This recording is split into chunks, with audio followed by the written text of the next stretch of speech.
Well, good afternoon, ladies and gentlemen. This is Mr. Green, and I'm making another of my recordings to go along with Algebra 2. And in Algebra 2, we are now moving into Unit 3. As a matter of fact, this is the third lesson in there. We're talking about absolute values today. 3.03, absolute value functions.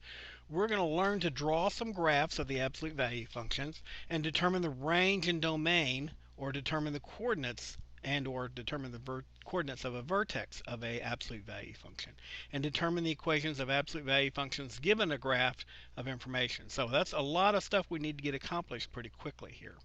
First of all, the absolute value is a family of functions, okay? This is a function family. In case you have never heard it, a parent function.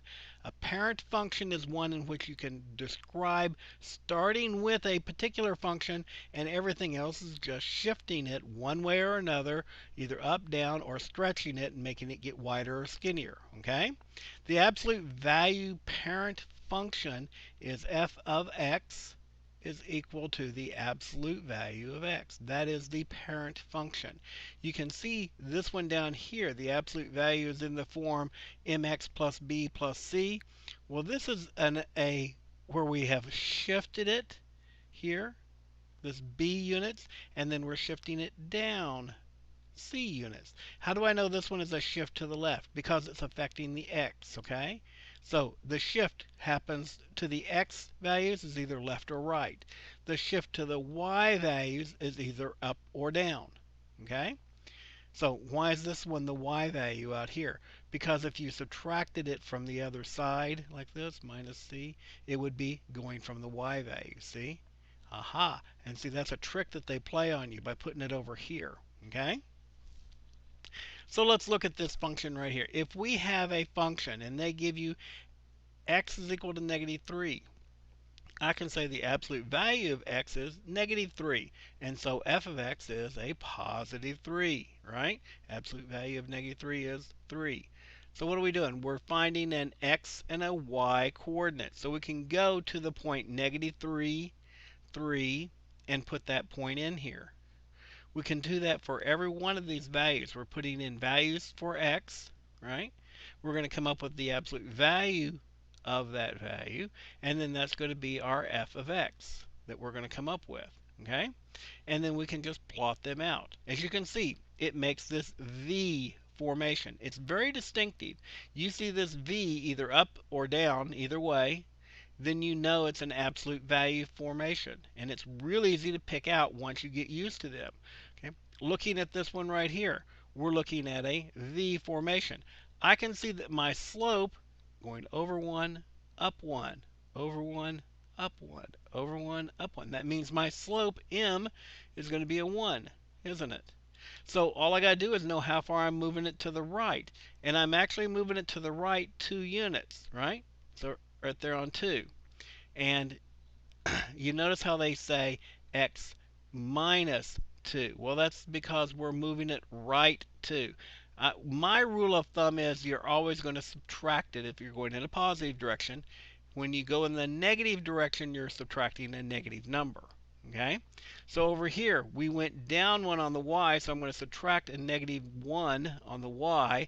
So that becomes an adding 1. So when I add it to the other side, when I subtract it from the other side, minus 1, over here it is the minus 1, my equation becomes absolute value of x minus 2 minus 1. That's how we came up with this equation right here. Okay? My vertex, this little point right here, is at 2, negative 1. Now you see how we went over 2 and down 1? This vertex right here actually fits into this equation very neatly, doesn't it? Because the vertex goes in here, the x value goes in here, and the y value goes in here. Okay? So let's just move on to the next one and look at this one. If I've got this graph and we're trying to find the function for it, I can see that it moves to the right, no, move to the left, a negative number, negative 1. So that means I'm going to say x minus a negative 1. That's going to be inside of my absolute value. But I also note that it's pointing down. And my slope is over 1, down 1, over 1, down 1. So that means my m value is going to be a negative, is going to be a 1. But because it's pointing down, I need to put a negative sign in front of everything to make certain it knows to point it down. Okay? So, looking at this equation right here, this expression right here, y is equal to absolute value of x minus 3. I've got a value of negative 2 they want me to put in here. So the absolute value of negative 2 is a 2. 2 minus 3 is a negative 1. I put in the negative 1 for x. The absolute value of negative 1 is 1. 1 minus 3 is a minus 2. I put in the value 0 here, and I get a negative 3. I put in the value 1. The absolute value of 1 is equal to negative 2. I'm going to get a repeat here, aren't I? That's going to be a negative 1. So I can see that my vertex is going right and left none, but coming down to 3. I can see that if I go over 1 and up 1 here to negative 1, negative 1, 1, negative 1, negative 2, excuse me, it would be right here. And so there'd be a similar one right there. And if I go to 2 over 2, it's at negative 1, so there's a point there and a point right there. Now I can take my little line tool, okay, and connect everything with lines. It would look like, ta-da, by completing the table we got to that point. Okay? Hope everyone sees how I'm doing this. Let's try another one. Absolute value of x minus 2. Well, x is negative 2. Negative 2 minus 2 would be a negative 4. So this one is going to be a 4. Wait a second. Where'd the 4 come from? Negative 2 minus 2 is a negative 4, and I got to take the absolute value of negative 4. That gives me a 4. That's where the 4 came from. It's a positive 4. Let's stick negative 1 in there. Negative 1 minus 2 is a negative 3. Absolute value of negative 3 is a 3.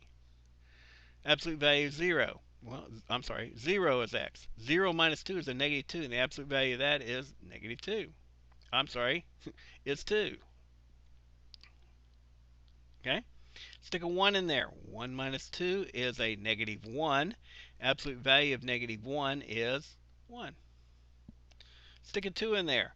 2 minus 2 is 0, and the absolute value of 0 is 0. I think we have found some information here. 2, 0 would be right there. 1, 1 would be right there. 0, 2 would be right there.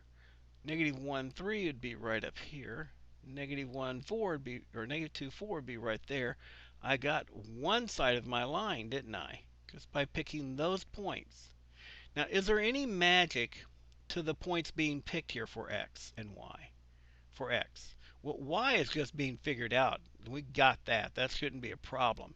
The x values, by picking ones on either side of 0, is a good idea. That way you're seeing both sides of the line and the way they're performing. But if you look at the equation here, x minus 2, I should have recognized that I was moving to the right 2 units. So it was going to be my absolute value function just shifted right 2 units. So if I took the fact that the vertex was normally here, shifted it right 2 units to right there, I would have known my vertex is right there, and I could have just almost sketched it in since it had a slope of 1. And it wouldn't have made a whole lot of difference there. Okay? Let's look at this one. I'm going to do that same thing without completing the table. I mean, you guys are getting how to complete the table here. If I stick the minus 2 in here, negative 2 plus 1 is negative 1. The absolute value of negative 1 is 1. 1 minus 2 is a negative 1. Okay? All I'm doing is sticking the value in here and solving the absolute value equation. But by seeing this, I know that it shifted negative 1, so my vertex is coming to here, and then that negative 2 at the end tells me it shifted down to right there. Okay? So my vertex is sitting right there. My slope is 1, and so it's going to go like this. And I'm just freehanding this. It's a draft. Okay? I'm not wanting it to be the final value. Let's check this one point. If I go to negative 2, negative 1, yes, I did get that 1 point right there that I calculated. Let's calculate 0. 0 plus 1 is 1. Absolute value of 1 is 1. 1 minus 2 is a negative 2. Okay? Let's look at 0. At 0, we're at negative, whoops, did I miscalculate that? 1 minus 2 is a negative 1. Sorry, miscalculated. See how using the shift helped me find that I made a mistake in my math? Okay, let's look at that again. 0 plus 1 is 1. The absolute value of 1 is 1. Minus 2 is a negative 1. That's where I got the negative 1 here. Okay, but by looking at my graph, I see that at 0 it was at negative 1. And so that's what made me think I had the wrong value calculated. Let's find the value at 2. 2 plus 1 is 3. Absolute value of 3 is 3 minus 2 gives me a 1. So at 2, my value is going to be 1. So at 2, my value is going to be 1, and that's pretty much what I'm seeing on the graph. It would continue on that way. Okay? Now, if I wanted to graph this correctly, I'd get my line tool out here and draw a line like that so that it shows the exact what it looks like instead of being that little wavy line. Okay? Cool. Wow, never done that before.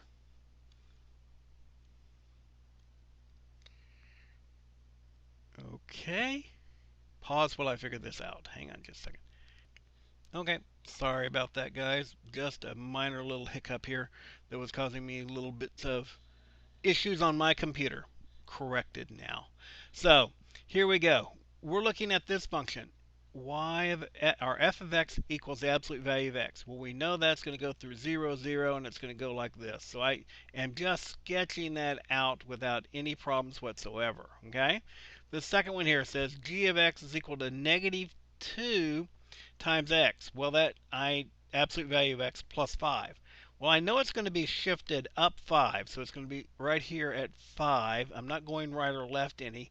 My slope is negative 2, so that means I go over 1 and down 2 to right there. So it's going to be a much skinnier v, but it's still going to be a v nonetheless, okay? And it's going to look like that, okay? I am just trying to get it to get in here right at the moment, okay? Because what are we doing here? Weren't really trying to describe this. We were trying to determine the domain and the range of these two graphs. Well, in both of these two graphs, they continue on forever and ever. Now, I don't put the arrows on the end of them. I mean, geometry, I would probably be a little bit more stringent with that and say, well, you got to have the arrows there to have them on to make certain everything works good. But that means they continue on and on and on forever and ever and ever that way. So in this particular case, the domain is going to be equal to all real numbers. Okay? And what are we saying there? We're saying that there's not a real number that it won't work for, that you can't take the absolute value of. And the range in this particular case is going to be equal to all real numbers greater than 0. Why am I saying that? Okay? Because if you look at it, it doesn't ever go into the negatives, does it? So it's all real numbers greater than or equal to 0. Now, how would you express this in set notation? For the domain, you would have said curly bracket, negative infinity, because it goes from negative infinity to infinity. Infinity and beyond. And then curly bracket at the end here. Okay? And for this one here, you would say a square bracket for 0. Why square? Because it includes 0. Okay? And then it goes all the way out to infinity.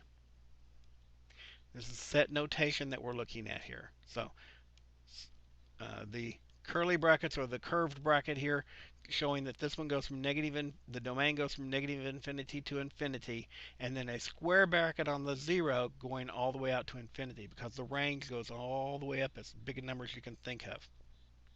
On this one over here, my domain, once again, my domain is not being limited at all, so it's going to be all real numbers. Okay, and the way you would express that is negative infinity to comma infinity. And what kind of brackets is it going to have? It's going to have open brackets. Why? Because infinity is not a real number. You can't include it in what you're doing. So my range is going to be equal to all real numbers except those that are less, but only those real numbers that are less than or equal to 5. And so what I would do here is I would have from negative infinity up to 5, because 5 is my maximum number, and negative infinity would be my minimum number. And that's the way I would write that with set notation. Okay? So what you have to realize is that for these absolute value functions, and for most functions, the domain goes on and on and on forever, and it's going to pick up all real numbers. The range is going to be the one that's going to be limited. In this case, it's being limited to everything less than 5 over here on this side. Over here.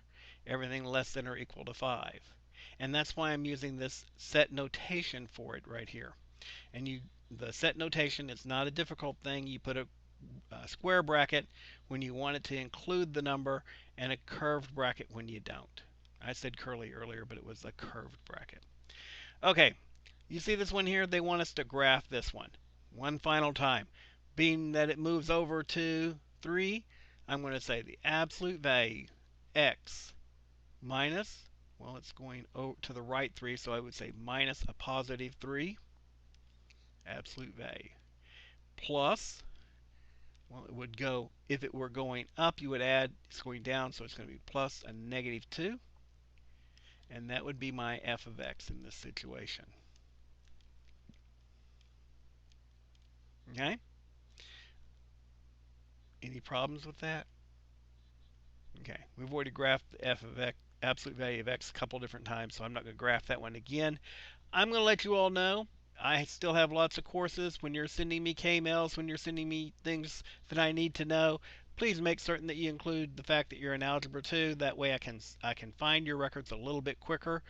It would help if you told me that you were in Honors Algebra 2 or Regular Algebra 2, but if you just told me Algebra 2, at least I can find you a little bit quicker than just having to look through every person I've got. I'll look for you next class period. Bye.